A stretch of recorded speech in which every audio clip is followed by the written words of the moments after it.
एक बार फिर से आप सभी का स्वागत है। हम अध्ययन कर रहे हैं थिस्सलुनीकियों के नाम पौलुस प्रेरित की दूसरी पत्रिका, और अब समय है कि हम उसके दूसरे अध्याय और 5वें वचन से आगे का अध्ययन करें। यहां 5वें वचन से लेकर 7वें वचन तक पौलुस लिखते हैं, क्या तुम्हें स्मरण नहीं कि जब मैं तुम्हारे यहां था तो तुमसे ये बातें कहा करता था। तुम उस वस्तु को जानते हो। बड़े ध्यान से इन वचनों को सुनिएगा। तुम उस वस्तु को जानते हो जो उसे यानी उस मसीह विरोधी को अभी रोक रहा है कि वह अपने ही समय में प्रकट हो, क्योंकि अधर्म का भेद अब भी कार्य करता जाता है, पर अभी एक रोकने वाला है, और जब तक वह दूर ना हो जाए वह रोके रहेगा। मेरे प्यारे भाई बहनों, यहां पर पौलुस कह रहे हैं कि जब मैं तुम्हारे साथ था तो तुम्हें मैंने इसके विषय में बताया था कि तुम उस वस्तु को जानते हो। कौन सी वस्तु? जो उस मसीही विरोधी को प्रकट होने से रोक रहा है, ताकि वो अपने समय में प्रकट हो। यानी जो उसका समय है प्रकट होने का, वो उस समय में प्रकट हो। उसको प्रकट होने से एक है जो रोक रहा है। तुम उस वस्तु को जानते हो। पौलुस ने वहां उन लोगों को यह भेद बताया था। यहां पौलुस कह रहे हैं क्योंकि अधर्म का भेद अब भी कार्य करता जाता है, यानी जो अधर्म का भेद यानी जो शैतान के कार्य हैं वो इस धरती पर अभी भी कार्य किए जा रहे हैं। उसके द्वारा लोगों को भरमाया जा रहा है, लेकिन अभी एक रोकने वाला है। अभी उस मसीही विरोधी को रोकने वाला है, और जब तक वह दूर ना हो जाए वह रोके रहेगा। तो मेरे प्यारे भाई बहनों, सवाल यह उठता है कि यह रोकने वाला कौन है। बहुत सारे स्कॉलर इस बात पे कहते हैं कि यह रोकने वाला पवित्र आत्मा है, कि जब तक इस धरती पर पवित्र आत्मा है तब तक वो मसीह विरोधी नहीं आएगा, और जब यह पवित्र आत्मा जो है कलीसिया के साथ रैप्चर करके उठा लिया जाएगा तब वो मसीही विरोधी आएगा। तो ये अगर पवित्र आत्मा है तो फिर यहां पर पौलुस क्यों लिख रहे हैं कि जब तक वो पाप का पुरुष प्रकट ना हो, जब तक वो अंतिम दिन नहीं आएगा, या वो प्रभु का आगमन नहीं होगा, या रैप्चर नहीं किया जाएगा। तो यहां पर तो फिर दो बात हो गई। तो अगर ये पवित्र आत्मा के विषय में पौलुस ने लिखा है तो यहां साफ तौर पे पौलुस पवित्र आत्मा की बात करते कि पवित्र आत्मा ने उसे रोके रखा है ताकि वो अपने समय में प्रकट हो। तो जब हम प्रकाशित वाक्य का अध्ययन करते हैं तो वहां देखते हैं कि जब मसीह विरोधी का अस्तित्व इस धरती पर होगा तब कुछ पवित्र लोग भी वहां होंगे। इस बात को हम अच्छी तरह से 13वें अध्याय में पढ़ेंगे। जब हम इसका अध्ययन करेंगे तो वहां देखेंगे कि उस वक्त जब मसीह विरोधी है तब पवित्र लोग यानी मसीही विश्वासी लोग वहां होंगे, किसी भी तरीके के हों वो लोग होंगे। हो सकता है वो रैप्चर के बाद के हों, या हो सकता है वो रैप्चर के पहले के हों। इसके विषय में मैं विवाद नहीं करना चाहता हूं, ना ही मैं आपको शिक्षा दूंगा। वो कोई से भी हो, लेकिन वो वहां थे जिन पर वो मसीह विरोधी विजय प्राप्त करता है। तो वहां हम देखते हैं कि ऐसे में जब उन लोगों को पवित्र आत्मा का बहुत ज्यादा जरूरत होगा, या फिर वो विश्वासी होंगे, तो पवित्र आत्मा तो ऑटोमेटिकली उनमें होगा। तो मसीह विरोधी का पवित्र आत्मा से यहां पर हम संबंध नहीं देख रहे हैं कि इस दुनिया में पवित्र आत्मा नहीं होगा तब मसीह विरोधी आएगा। अगर पवित्र आत्मा इस दुनिया में नहीं होगा तो फिर किसी भी प्रकार का वहां कोई मसीह विश्वासी भी नहीं होगा, और यदि कोई मसीही विश्वासी नहीं होगा तो फिर वो किस मसीहा का विरोध करने आएगा? वो कैसे मसीह विरोधी होगा? क्योंकि फिर वहां तो कोई भी मसीह को जानने वाला नहीं होगा, क्योंकि पवित्र आत्मा उस वक्त वहां नहीं होगा।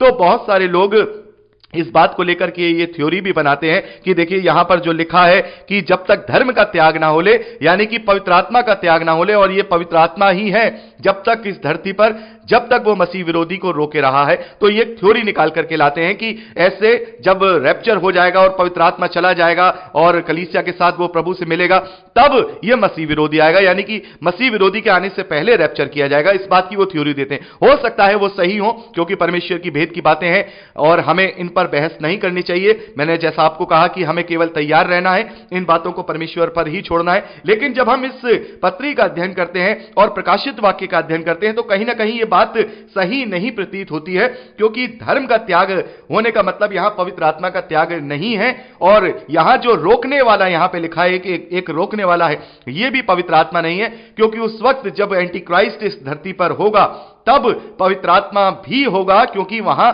मसीह विश्वासी पाए जाएंगे। इस बात को आप प्रकाशित वाक्य 13वें अध्याय में पढ़ सकते हैं। और जब हम प्रकाशित वाक्य का अध्ययन करेंगे तो इस बात को भी हम यहां पर अध्ययन करेंगे अच्छी तरह से। मैं आपको समझाऊंगा, क्योंकि केवल एक संदेश या दो संदेश में हम पूरे प्रकाशित वाक्य के भेदों को हम नहीं समझ पाएंगे। तो केवल इतना सोचिए कि यहां पर लिखा है कि उस वक्त मसीह विश्वासी होंगे, तो पवित्र आत्मा ये जो रोकने वाला है ये पवित्र आत्मा नहीं है। और दुनिया के ज्यादातर स्कॉलर्स का यही मानना है कि यहां जो पौलुस कह रहे हैं कि ये जो वस्तु है ये पवित्र आत्मा नहीं है, बल्कि ये एक तरह का सामर्थ है जो परमेश्वर का इस धरती पर कार्य करता है। और हम इंडिकेशन इसका प्रकाशित वाक्य में ही पाते हैं। प्रकाशित वाक्य उसके 7वें अध्याय और उसके जब हम पहले वचन को पढ़ते हैं तो वहां पर हम 4 स्वर्गदूतों के विषय में देखते हैं। यहां 7वां अध्याय पहले वचन में लिखा है, इसके बाद मैंने पृथ्वी के चारों कोनों पर 4 स्वर्गदूत खड़े देखे। वे पृथ्वी की चारों हवाओं को थामे हुए थे ताकि पृथ्वी या समुद्र पर किसी पेड़ पर हवा ना चले। तो ये कुछ ताकतें हैं जो परमेश्वर की इस धरती पर कार्य करती हैं। यहां पर हमने देखा कि ये ताकत है जो हवाओं को नियंत्रण करती हैं। और 4 स्वर्गदूतों के विषय में ही हम 9वें अध्याय में भी पढ़ते हैं जब छठी तुरही फूकी जाएगी। मेरे प्यारे भाई बहनों, ये जो ये तुरही हैं और जो सील, जो मोहरे हैं, जो हम प्रकाशित वाक्य 6ठे अध्याय से लेकर 9वें अध्याय तक पढ़ते हैं, ये बहुत बड़े इंडिकेशन हैं जो हम प्रकाशित वाक्य में पाते हैं। और जैसा कि मैंने अध्ययन किया है, जैसा मैंने स्टडी किया है, आकलन किया है, उसके हिसाब से पहली मोहर तोड़ी जा चुकी है और हम अंत के दिनों में प्रवेश कर चुके हैं। निसंदेह हम 2018-19 के आसपास हम इन अंत के दिनों में प्रवेश कर चुके हैं। इसके विषय में जब हम प्रकाशित वाक्य का अध्ययन करेंगे तो मैं आपको बहुत ही विस्तार से इन सब बातों से आपसे बात करूंगा, हम डिस्कस करेंगे। तो यहां हम एक 4 स्वर्गदूतों के विषय में और देख रहे हैं। प्रकाशित वाक्य 9वें अध्याय उसके हम 13वें वचन से यहां पर पढ़ेंगे। यहां पर लिखा है, जब 6वें स्वर्गदूत ने तुरही फूकी तो सोने की वेदी जो परमेश्वर के सामने है उसके सींगों में से मैंने ऐसा शब्द सुना मानो कोई 6वें स्वर्गदूत से उसके पास तुरही थी कह रहा है, उन 4 स्वर्गदूतों को बड़ी नदी फुरात के पास जो बंधे हुए हैं खोल दो। यहां पर खोल दो का मतलब यह है कि उन्हें अब जो उनको जो काम सौंपा गया है उसके लिए उन्हें अब आगाही कर दो कि अब वो ये काम कर सकते हैं। यहां 4 स्वर्गदूत यानी 4 पावर्स हम देख रहे हैं जो परमेश्वर ने बांधी हुई हैं और ये छठी तुरही फूकते ही उनको खोला जाएगा कि वो आगे अपना कार्य करें। यहां हम देखते हैं 15वें वचन में, वे चारों दूत खोल दिए गए कि उस घड़ी और दिन और महीने और वर्ष के लिए मनुष्यों की 1/3 को मार डालने के लिए तैयार किए गए थे। तो यहां पर हम देखते हैं कि ये जो 4 स्वर्गदूत हैं जिन्हें ये काम सौंपा गया कि इस धरती की जो मानव जाति है उसका 1/3 को वो मारने का काम करेंगे या उनमें मरी फैलाने का काम करेंगे। ये 4 शक्तियां, ये 4 दूतों के रूप में यहां पर हम प्रकाशित वाक्य में देखते हैं। तो कुछ सामर्थ्य ऐसी हैं, कुछ चीजें ऐसी हैं जो परमेश्वर ने बांध रखी हैं। तो ये वही रोकने वाला है, ये परमेश्वर का वही सामर्थ्य हो सकता है। यहां पर पवित्र आत्मा तो हम नहीं कह सकते हैं क्योंकि पवित्र आत्मा जब मसीह विरोधी होगा तब मौजूद रहेगा इस धरती पर, वो नहीं जाएगा जब तक कि फाइनल जो मसीह विरोधी है उसके साथ उठा नहीं ले जाएंगे। जैसा कि मैं आकलन करता हूं, सारी चीजों का मैं आकलन करता हूं, केवल मैंने कुछ वचन को पढ़ के ही आकलन नहीं किए हैं कि एक वचन पढ़ लिया कि 2 वचन पढ़ लिया। इसीलिए संपूर्ण पवित्र शास्त्र का अध्ययन करना जरूरी है। और जब हम पवित्र शास्त्र का अध्ययन करते हैं, प्रकाशित वाक्य का अध्ययन करते हैं, तो साफ तौर पर हमें पता लग जाता है कि ये जो बात यहां हो रही है ये सब स्टेप बाय स्टेप होंगी, सब स्टेप बाय स्टेप होंगी। साफ तौर पे वहां पर लिखा है कि मसीह विरोधी आएगा और वो लोगों को तंग करेगा, लोगों के सिर पे, माथे पर और दाहिने हाथ पर वो अपनी मोहर लगाएगा। वो घड़ी और वो समय होगा जब जितने भी मसीही विश्वासी उस वक्त उस क्लेश को सहने वाले होंगे, उस वक्त वो प्रभु उन्हें अपने साथ बादलों पे उठा ले जाएगा। उससे पहले जो मर चुके हैं उनका पुनरुत्थान किया जाएगा। और हम देखते हैं 14वें अध्याय में भी जो कटनी है, कटनी के विषय में भी जब हम पढ़ेंगे प्रकाशित वाक्य में, तो इस बात को ये बल मिलता है जो हम यहां पढ़ रहे हैं। दूसरा थिस्सलुनीकियों में जो हम पढ़ रहे हैं, दूसरा अध्याय जो पौलुस ने कहा है कि जब तक वो दिन नहीं आएगा, जब तक वो धर्म का त्याग ना हो ले और वो पाप का पुरुष प्रकट ना हो ले, यानी कि वो मसीह विरोधी ना आ जाए। तो ये अपने आप में बहुत बड़ा बल है कि प्रभु के दिन से पहले मसीह विरोधी का प्रकट होना अवश्य है। और जो उसे रोके रखा है, इससे वो सामर्थ्य रोके रखा है, जो सामर्थ्य हम देखते हैं कि उन 4 स्वर्गदूतों को भी रोके रखा है प्रभु ने, परमेश्वर ने, कि समय आने पर वो काम हो। तो कोई ना कोई ऐसा सामर्थ्य है इस धरती पर परमेश्वर के द्वारा जो कि शैतान को और उसके दूत को बांध रखा है इस वक्त, कि जब वो समय पूरा हो जाए तब उसे खोला जाए और वो तब प्रकट हो। तो ये जब तक 6 जो तुरही है, छठी तुरही नहीं फूकी जाएगी, तब तक हम देखते हैं मसीह विरोधी भी नहीं आएगा। पहले 7 मोहरें खोली जाएंगी, फिर उसके बाद 7वीं मोहर को खोलते ही 7 तुरहियां फूकी जाएंगी। उन 7 तुरहियों में से जब 6 तुरही फूक दी जाएंगी तब ये खोल दिया जाएगा। और 7वीं तुरही को फूकते ही हम देखते हैं प्रकाशित वाक्य में वो मसीह विरोधी प्रकट होगा। ये 7वीं तुरही जब फूकी जाएगी, जब वो मसीह विरोधी प्रकट होगा और ये अंतिम तुरही होगी। बड़े ध्यान से इस बात को सुनिएगा, बहुत सारी बातें हैं जो भेद की आप वो समझ सकते हैं। ये 7वीं तुरही जब फूकी जाएगी ये अंतिम तुरही होगी। और जब हमने पहला कुरिन्थियों उसका 15वां अध्याय पढ़ा था, वहां पर जो प्रभु के दिन के विषय में पौलुस ने कहा है, तो वहां यह शब्द पौलुस ने लिखा है कि अंतिम तुरही फूंकते ही मुर्दे जी उठेंगे। अंतिम तुरही, अंतिम यानी 7वीं तुरही फूंकते ही पुनरुत्थान होगा मुर्दों का। फिर उसके बाद वो एंटी क्राइस्ट प्रकट होगा और फिर जितने जीवित बचे होंगे प्रभु के साथ बादलों में जा उठेंगे। इन सब बातों को जब हम मिलाते हैं, सारे पवित्र शास्त्र के वचनों को एक दूसरे के साथ गांठ करके, जोड़ करके, संदर्भों के साथ जब पढ़ते हैं, तो साफ तौर पे हमें पता चल जाता है कि कैसे कैसे स्टेप बाय स्टेप कार्य होंगे। और परमेश्वर ने चाहा तो हम अद्भुत रीति से प्रकाशित वाक्य का अध्ययन करेंगे। तो यहां पर 5वें वचन से लेकर 7वें वचन तक हमने देखा कि पौलुस ने वहां उस कलीसिया को पहले से ही बता दिया था कि तुम उस वस्तु को जानते हो जो उसे अभी रोके रहा है कि वो अपने समय में ही प्रकट हो। तो जो एंटी क्राइस्ट है वो अपने समय में ही प्रकट होगा, प्रभु का दिन भी अपने समय में ही प्रकट होगा। लेकिन वो कौन सा दिन होगा, कौन सी साल होगा, कौन सा सन होगा, ये कोई नहीं जानता। केवल परमेश्वर के अधिकार में यह बात है और परमेश्वर ही बेहतर रूप से जानता है कि कब वो अपने पुत्र को इस धरती पर भेजेगा द्वितीय आगमन के रूप में। तो यहां पर 8वें वचन से पौलुस लिखते हैं, तब वह अधर्मी प्रकट होगा। यहां पे क्या लिखा है? तब वह अधर्मी प्रकट होगा जिसे प्रभु यीशु मसीह अपनी मुंह की फूंक से मार डालेगा। मेरे प्यारे भाई बहनों, जब हम प्रकाशित वाक्य को पढ़ते हैं तो वहां प्रभु यीशु मसीह की महिमा वाले रूप को हम देखते हैं कि जब वो उसका जब द्वितीय आगमन होगा तो वहां लिखा है उसके मुंह से चोखी तलवार को दिखाया गया है। चोखी तलवार, तो यहां हम देखते हैं कि यहां फूंक का जो वर्णन है ये उससे मिलता जुलता है कि उसकी फूंक के द्वारा वो जो मसीह विरोधी और उसके लोग हैं वो मार डाले जाएंगे या खत्म कर दिए जाएंगे। तो प्रकाशित वाक्य का अध्ययन जब हम करेंगे तो निश्चित तौर पर मैं ये दूसरा अध्याय भी आपके साथ वहां पर जो है अध्ययन करूंगा, आपको बताऊंगा, सारी बातें दोबारा से पढ़ूंगा। तो यहां पर पौलुस लिखते हैं कि जब वो अधर्मी प्रकट होगा जिसे प्रभु यीशु मसीह अपनी मुंह की फूंक से मार डालेगा और अपने आगमन के तेज से भस्म करेगा, उसके तेज से वो भस्म हो जाएगा।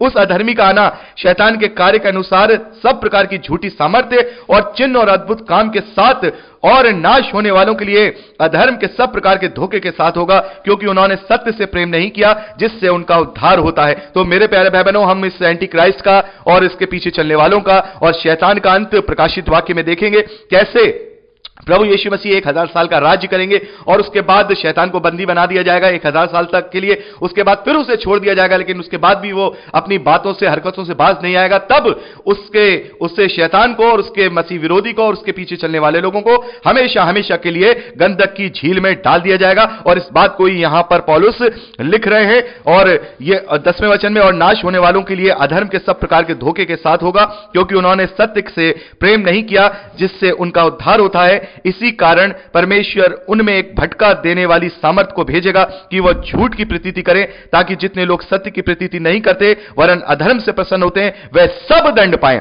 मेरे प्यारे भाई बहनों, यह अति हो जाएगी परमेश्वर के लिमिट की, यहां पर वो लिमिट वहां परमेश्वर की खत्म हो जाएगी। तब यह शक्ति उसे छोड़ देगा, उसको जो मसीह विरोधी है जिसे उसने रोके रखा है, उस सामर्थ ने जो उसे रोके रखा है उसे फिर वो छोड़ देगा, ताकि जितने लोग अगर उसके साथ गंधक की झील में जाना चाहते हैं वो बेशक उसके साथ जाएं। लेकिन जब तक परमेश्वर का यह अनुग्रह का पीरियड चल रहा है मेरे प्यारे भाई बहनों, जब तक मसीह विरोधी दिखाई नहीं दे रहा है, जब तक छठी तुरही फूकी नहीं जा रही है, यह अनुग्रह का पीरियड है, यह परमेश्वर का प्रेम का पीरियड है। मेरे प्यारे भाई बहनों, 7वीं और अंतिम तुरही फूकते ही परमेश्वर के अनुग्रह का यह जो समय काल है यह खत्म हो जाएगा। फिर उसके बाद उसके प्रकोप का काल शुरू होगा, जब मसीह विरोधी आएगा और मसीह विरोधी आकर के लोगों को परेशान करेगा, उनके माथे और दाहिने हाथ पर अपनी छाप लगाएगा। तब प्रभु यीशु मसीह का यहां द्वितीय आगमन से पहले रैप्चर किया जाएगा और लोगों को बादलों में प्रभु के साथ उठा लिया जाएगा। उसके बाद परमेश्वर का प्रकोप शुरू होगा। मेरे प्यारे भाई बहनों, हमें उस प्रकोप से बचना है, हमें उस प्रकोप से बचना है, क्योंकि पौलुस कहते हैं कि हम दंड के लिए नहीं बल्कि जो मसीही विश्वासी हैं वो उद्धार के लिए बुलाए गए हैं, उद्धार के लिए ठहराए गए हैं, इसलिए हम उस दंड से बच जाएंगे। उस दंड तक कोई भी मसीही विश्वासी नहीं जाएगा, मसीह विरोधी का कोई भी मसीही विश्वासी विरोध नहीं सहने पाएगा, उसका क्लेश हम तक नहीं आ पाएगा। उससे पहले ही प्रभु हमें बादलों पर उठा के ले जाएंगे और वो अनुग्रह का पीरियड उसी वक्त खत्म हो जाएगा।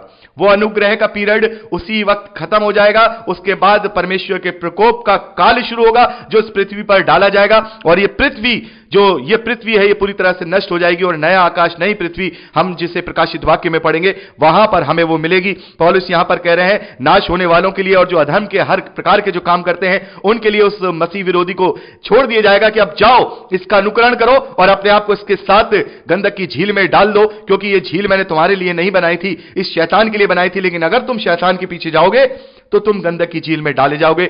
जो मैंने तुम्हारे लिए बनाया है उस तक पहुंचना चाहते हो, अनंत जीवन जो मैंने तुम्हारे लिए ठहराया है, अपनी सहभागिता जो मैंने तुम्हारे लिए ठहराई है, यदि उसके पीछे आना चाहते हो तो प्रभु को फॉलो करो, मेरे पुत्र को फॉलो करो। मेरे प्यारे भाई बहनों, दो रास्ते हमारे पास हैं। अगर हम प्रभु को फॉलो करते हैं, प्रभु यीशु मसीह के पीछे चलते हैं तो उस अनंत जीवन तक जाएंगे, और उस विनाश के पुत्र यानी शैतान के पीछे चलते हैं तो जो झील उसके लिए बनाई गई थी उसके अंदर हम डाले जाएंगे। तो हमें यह देखना होगा कि प्रभु यीशु मसीह आज जो प्रभु के परमेश्वर के दाहिनी ओर विराजमान है, और प्रभु ने कहा कि मैं जाता हूं, मैं वहां जाता हूं और तुम्हारे लिए बहुत सारे वहां पर मेरे पिता के घर में स्थान है वो मैं तैयार करने जाता हूं ताकि मैं आऊं और तुम्हें वहां ले जाऊं। तो हमें यह फैसला करना है कि हमें किसका पीछा करना है, हमें किसके पीछे चलना है, प्रभु के पीछे चलना है यह शैतान के पीछे चलना है। यह हमारा खुद का फैसला है, क्योंकि दोनों का प्रतिफल अलग अलग है। जैसा कि प्रभु ने कहा कि जिसने बुराई की वो बुराई के पुनरुत्थान के लिए जी उठेगा, जिसने भलाई की वो भलाई के पुनरुत्थान के लिए जी उठेगा। यदि हम प्रभु के पीछे चले हैं तो हम अनंत जीवन के लिए जी उठेंगे, और यदि हम शैतान के पीछे चले हैं तो गंधक की झील में दंडित होने के लिए जी उठेंगे। 12वें वचन में पौलुस कहते हैं ताकि जितने लोग सत्य की प्रतीति नहीं करते वरन अधर्म से प्रसन्न होते हैं वह सब दंड पाएं। तो मेरे प्यारे भाई बहनों, यहां पर हमने 12वें वचन तक का अध्ययन किया, और अब मैं चाहूंगा कि हम अपने अध्ययन को परसों के लिए पोस्टपोन करें। यहां पर 13वें वचन से आगे और तीसरे अध्याय का अध्ययन और एक कंक्लूजन के रूप में मैं आपसे रैप्चर के विषय में जरूर बात करूंगा। तो में याद रखिएगा। प्रभु आपको आशीष दे। Praise the lord. जय मसीह की।